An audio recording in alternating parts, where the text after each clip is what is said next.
नमस्कार and welcome you all to world affairs. मैं हूं प्रशांत धवन। नाउ यहाँ पर आप देख पाओगे ये जो फोटो है ये यूएसए को आज के समय काफी कंसर्न कर रही है। अब ये फोटो आप कहोगे किसकी है?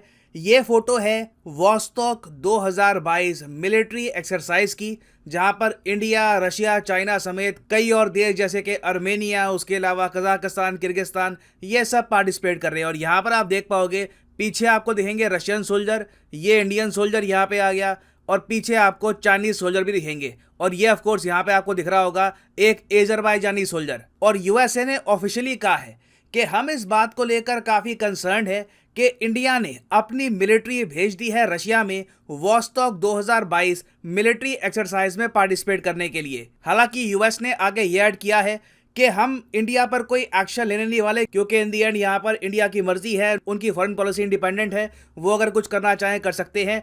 मगर एक ऐसे समय में जब यूक्रेन पर रशिया लगातार आक्रमण कर रहा है, कोई भी कंट्री अपनी मिलिट्री रशिया में भेजता है तो इससे दुनिया भर में काफी नेगेटिव मैसेज जाता है। ये यहाँ पर मेंशन किया है यूनाइटेड स्टेट्स ऑफ अमेरिका ने। तो इस वीडियो में हम डिस्कस करेंगे कि सारा इशू क्या है, बहुत कुछ यहाँ पे आपको जानने को मिलेगा। मगर आगे बढ़ने से पहले आपसे क्वेश्चन पूछूंगा। क्वेश्चन यहाँ पर यह है कि मिखाइल गोर्बाचोव, ये नाम आपने रिसेंटली सुना होगा, बहुत ज़्यादा न्यूज़ में है। आपको यहाँ पर यह बताना है कि मिखाइल गोर्बाचोव आखिरी लीडर थे इनमें से किसके? Option A Yugoslavia, option B USSR, option C Nazi Germany, या फिर option D none of the above. Comment section में करो आंसर। सही आंसर मैं आपको दूंगा वीडियो के अंत में। अब अगर आप वर्ल्ड मैप को देखोगे यहाँ पे, बाय द वे ये आपके सामने एशिया का मैप है और ये है हमारा प्यारा भारत। नाउ रशिया को पता होगा दो टाइप की मिलिट्री एक्सरसाइजेस करता है ऑलमोस्ट हर 2-3 साल में। एक है जपार्ड। जपार्ड आप देखोगे ज्यादातर होती है रशिया के वेस्टर्न साइड में, इस साइड में। फिर होती है वॉस्टॉक। वॉस्टॉक रशियन लैंग्वेज में उसका मतलब होता है ईस्ट। तो ये मिलिट्री एक्सरसाइज रशिया करता है अपनी ईस्टर्न साइड में। आपको याद होगा 2021 में जब जपार्ड मिलिट्री एक्सरसाइज हुई थी, तब इंडियन आर्मी ने भेजा था अपना बड़ा कंटिजेंट रशिया में। अब देखो जपार्ड हुई 2021 में, रशिया अब कर रहा है आज के समय 2022 में वॉस्टॉक मिलिट्री एक्सरसाइज। इसके 2 फेजेस होंगे, रशियन गवर्नमेंट ने बता दिया है। पहला फेज ये होगा जहां पर जमीन पर युद्ध अभ्यास होगा, ये व्लादिवोस्तोक रीजन के आसपास। उसके बाद फेज 2 होगा जिसके अंडर ये जो सी ऑफ जापान यहाँ पे आप देख रहे हो, ये जापान हो गया, जापान के बिल्कुल साथ में है सी ऑफ जापान।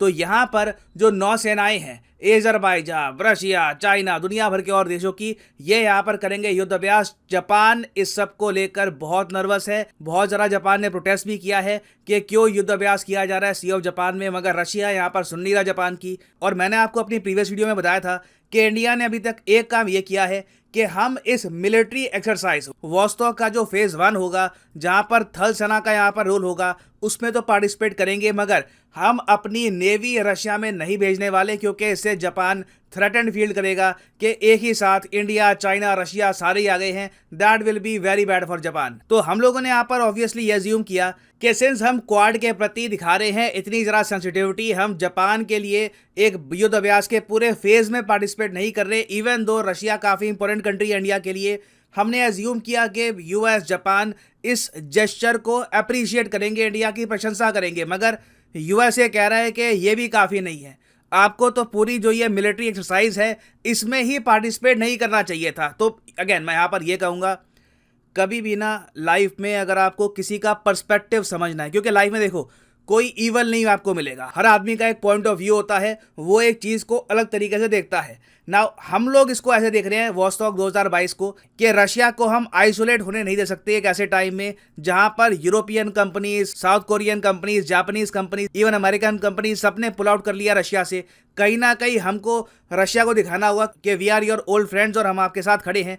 दूसरी बात, इंडिया ने यहाँ पर यह भी सोचा होगा कि अगर मान लो जपार्ड एक्सरसाइज हो रही होती 2022, तो हमारे सामने काफी बड़ी प्रॉब्लम आती, क्योंकि जपार्ड मिलिट्री एक्सरसाइज यूक्रेन के पास हो रही होती इस रीजन में।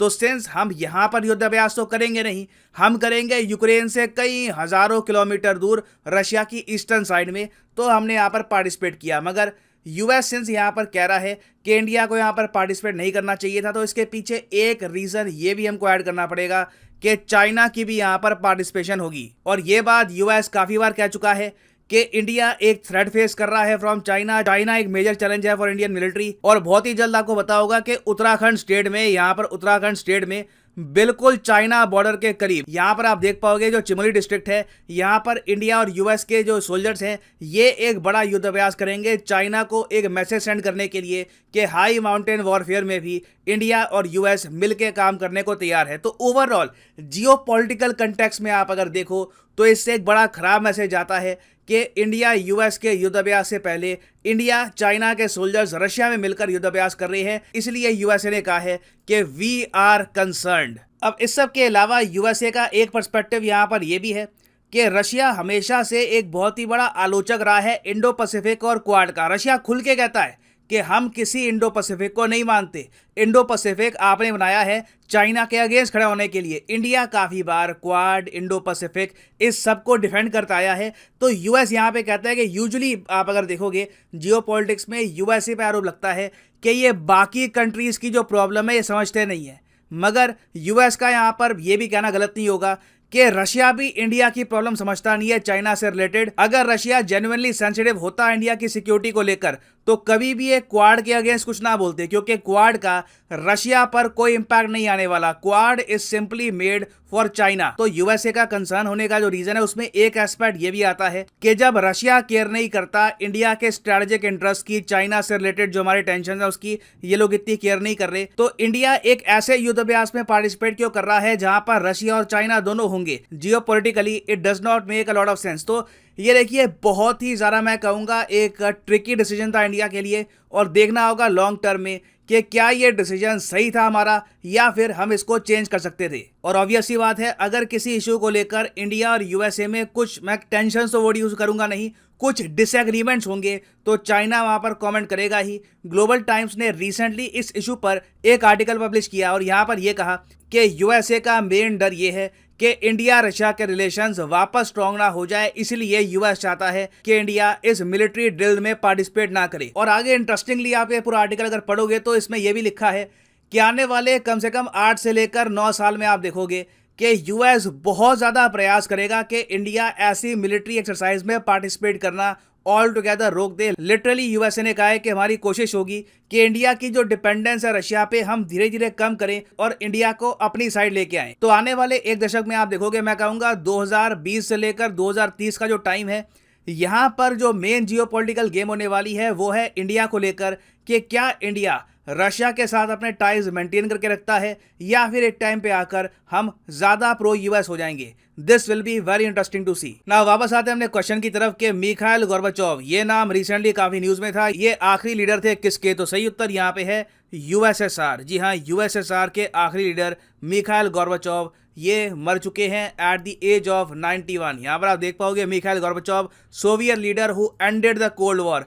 इनको क्रेडिट ये दिया जाता है कि यूएसएसआर के टूटने के बाद इन्होंने यूएस गवर्नमेंट के साथ बातचीत करके कोल्ड वॉर का एंड कर दिया। मगर कुछ लोग कहते हैं कि कोल्ड वॉर कभी खत्म हुई नहीं थी, कोल्ड वॉर आज भी चल रही है, बस कोल्ड वॉर अब इवॉल्व हो चुकी है, it is a different cold war now. खैर इधर वे याद रखिएगा मिखाइल गोर्बाचोव यूएसएसआर के लीडर थे। और फाइनली आप सब लोगों के लिए इंपॉर्टेंट इन्फॉर्मेशन, अनअकैडमी की जो 20% डिस्काउंट सेल है ये कुछ ही दिनों के लिए फिर से एक्टिव हुई है। अगली बार ये मोस्ट प्रॉब्ली 1 महीने बाद ही एक्टिव होगी, it will take a very long time. तो सभी कोर्सेज पर, चाहे एसएससी, यूपीएससी, बैंक, सभी कोर्सेज पर फ्लैट 20% डिस्काउंट चल रहा है। तो लेट्स से फॉर एग्जांपल आप प्रिपेयर कर रहे हैं फॉर यूपीएससी, तो वीडियो के कमेंट सेक्शन में जाओ, यहाँ पे आपको मिलेगी ये पिन कमेंट, यहाँ पे करो यूपीएससी के लिंक पर क्लिक और यहाँ पे आप परचेज कर पाओगे यूपीएससी का कोर्स फ्रॉम अनअकैडमी। और यहाँ पे आप देख पाओगे जो प्राइसेस लिखे हैं ना यहाँ पर, फॉर एग्जांपल लेट्स से आपको 36 महीने का जो कोर्स है ये परचेज करना है।